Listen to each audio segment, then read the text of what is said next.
Hi friends, welcome back to my YouTube channel. ఈరోజు మనం అరటికాయ బజ్జీ అండి.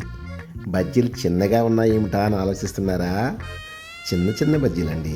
బజ్జీకి కావాల్సిన ఇంగ్రీడియంట్స్ ఏమిటంటే శనగపిండి, దాంట్లో కొద్దిగా వరి పిండి వేసుకోవాలి, లైట్గా సోడా వేసుకోవాలి, తర్వాత పసుపు కారం వేసి కొద్దిగా చిక్కగా అలా కలుపుతూ అలా నీళ్ళు పోస్తూ ఉండాలి మేడం ఫ్రెండ్స్. చాలా చాలా ఎక్సలెంట్గా కొద్దిగా సాల్ట్ కూడా వేసుకోవాలండి.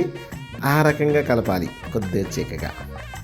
మరీ అంత పలస కాకుండా చికెన్ కలిపిన తర్వాత మీరు కడాయి పెట్టుకుని కడాయిలో తగినంత నూనె వేసుకుని ఆయిల్ వేడెక్కిన తర్వాత బజ్జీ మునిగే విధంగా అలా బజ్జీలు వేసుకుంటూ అలా కలుపుకుంటూ ఉండాలి.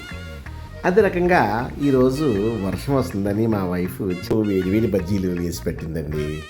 పిల్లలు, పెద్దలు, ముసలివారు, ముసలమ్మలు ఇష్టపడే అతి మంచి వంట ఈ యొక్క బజ్జీలు. ఈ అరటికాయ బజ్జీలు మీకు నచ్చినట్లయితే మీ ఇంట్లో ట్రై చేసి ఎలా ఉందో మాకు కామెంట్ చేసి చెప్పండి.